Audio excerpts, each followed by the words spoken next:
नमस्कार दोस्तों, आप देख रहे हैं न्यूज स्केल लाइव।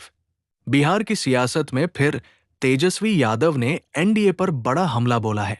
बिहार के पूर्व उप मुख्यमंत्री तेजस्वी यादव ने शुक्रवार को पत्रकारों से बातचीत में एनडीए के संकल्प पत्र पर सवालों की झड़ी लगा दी। उन्होंने कहा, इतिहास में पहली बार किसी गठबंधन का घोषणा पत्र सिर्फ 26 सेकंड में जारी किया गया। एनडीए को बिहार के लिए संकल्प पत्र नहीं बल्कि सॉरी पत्र लाना चाहिए। 14 करोड़ जनता के लिए माफी पत्र। तेजस्वी यादव ने तीखे लहजे में कहा कि एनडीए का ये मैनिफेस्टो दरअसल उनके पिछले 20 सालों के झूठ, धोखे और अधूरे वादों का रिपोर्ट कार्ड है। उन्होंने तंज कसते हुए कहा, हर साल ये नया घोषणा पत्र लाते हैं, इनकी पिछली घोषणाएं पूछती हैं। भैया हमारा क्या हुआ?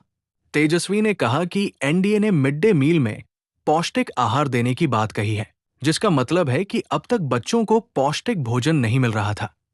उन्होंने कहा, 20 साल की सत्ता के बाद भी ये लोग अब जूनियर केजी वाला मैनिफेस्टो लेकर आए हैं। तेजस्वी यादव ने अंत में कहा, 20 साल तक सत्ता में रहने के बाद अगर स्कूलों का कायाकल्प करने की बात कह रहे हैं तो साफ है कि जनता से माफी मांगनी चाहिए, संकल्प नहीं। बिहार चुनावी समर में तेजस्वी यादव का ये हमला एनडीए के लिए कितना बड़ा चुनौती बनता है, ये आने वाले दिनों में पता चलेगा। फिलहाल दोनों ही दल जनता को लुभाने में कोई कसर नहीं छोड़ रहे हैं। ऐसी ही अपडेटेड राजनीतिक खबरों के लिए जुड़े रहें न्यूज स्केल लाइव के साथ। वीडियो को लाइक करें, शेयर करें और चैनल को सब्सक्राइब करना न भूलें। आगे सुनिए तेजस्वी यादव ने क्या कहा। एनडीए ने अपना मैनिफेस्टो जारी किया है, क्या कहेंगे? आपने देखा होगा मैनिफेस्टो में क्या क्या है। आज देखिए, आज हम लोगों ने देखा कि मैनिफेस्टो जो है जारी जैसे किया गया वैसे ही ख़त्म भी होगी। यानी 30 सेकंड के अंदर जो है इनकी घोषणा पत्र का जो कार्यक्रम था वो ख़त्म हो गया है। आदरणीय मुख्यमंत्री जी को तो पता ही नहीं होगा कि उस घोषणा पत्र में क्या है, शायद उनको बोलने ना दिया जाए, इसलिए जो है जल्द से जल्द जो है ये ख़त्म कर लिया गया। लेकिन हम तो कहना चाहते, जो हमने घोषणा पत्र देखा, एनडीए के लोगों को सॉरी पत्र लाना चाहिए और बिहार के 14 करोड़ जनता से सॉरी बोलना चाहिए था कि 20 साल से भी राज करने के बाद भी सबसे गरीब राज्य बिहार, कोई कारखाने नहीं, कोई निवेश नहीं, हर सेक्टर में जो है ये सरकार फेल रही, इसलिए इनको सॉरी पत्र लाना चाहिए था।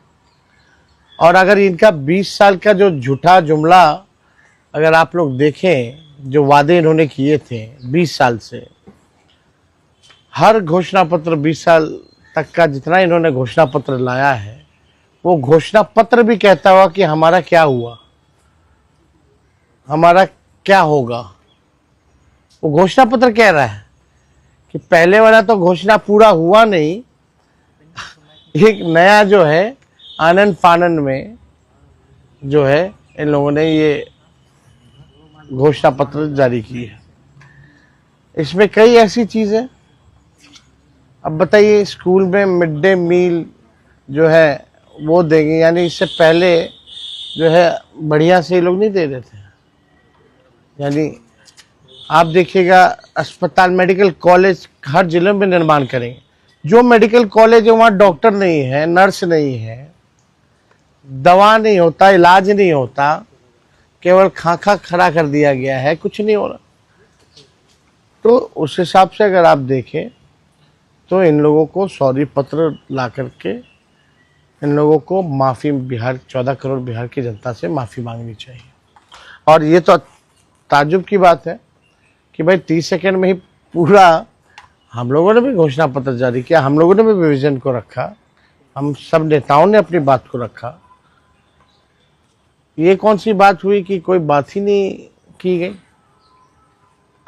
तो बड़ा अजब और गजब का आज का इनका घोषणा पत्र का समारोह जो था वो देखने को मिला। केजी से पीजी तक पढ़ाई और रोजगार की बात, महिलाओं को लेकर लखपति, तो ये तो आप देखिएगा, जो भी बातें हैं, हर जिले में फैक्ट्री, भाई 20 साल से क्यों नहीं लगा रहे थे फैक्ट्री? और अमित शाह जी ने तो कह दिया कि भूमि की कमी है। तो ये केवल जुमला है।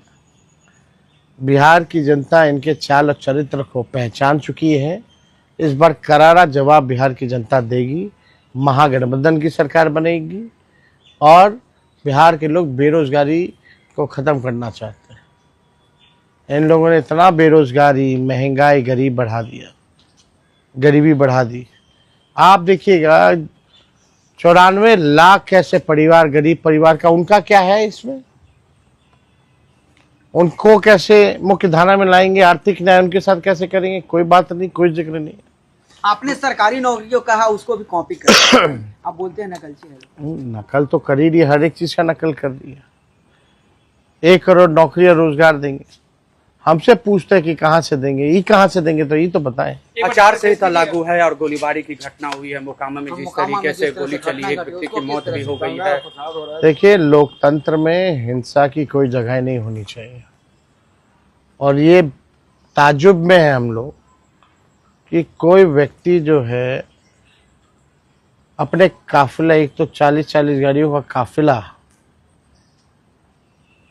और तो और हथियारों के साथ लैस कैसे घूम सकता है? इलेक्शन कमीशन क्या कर रही है? प्रशासन क्या कर रहा है? अब तक क्या कार्रवाई की गई है? हत्या हुआ है, कई गवाह हैं, FIR हुआ है। चश्मदीदों ने घटना जो है वो बताई है कि किसने किया, कौन कराया, किसने गोली मारी, किसने गाड़ी से रौंदा, लेकिन प्रशासन के लोग चुप है। कोई कार्रवाई नहीं की गई। यही है ना, गुंडों को, अपराधियों को संरक्षण कौन दे रहा है? और जंगल राज की बात कर रहे हैं ये लोग। जिन लोगों ने अपराधियों को पाला पोसा बड़ा किया, केवल अपनी कुर्सी बचाने के लिए इस्तेमाल कर रहे हैं जो लोग, आज उन लोगों को संरक्षण दिया जा रहा है और वही लोग जंगल राज की बात कर रहे हैं। इलेक्शन कमीशन को तो संज्ञान लेना चाहिए, सुमोटो लेना चाहिए कि ये कैसे हुआ, किस अधिकारी पे कार्रवाई हुई। एक पुलिसकर्मी पे, कोई DSP SP के पे कोई कार्रवाई नहीं की गई। तो आप समझ जाइए बिहार में स्थिति क्या है। अब सच्चाई सामने आ गई, बिहार की जनता देख रही है।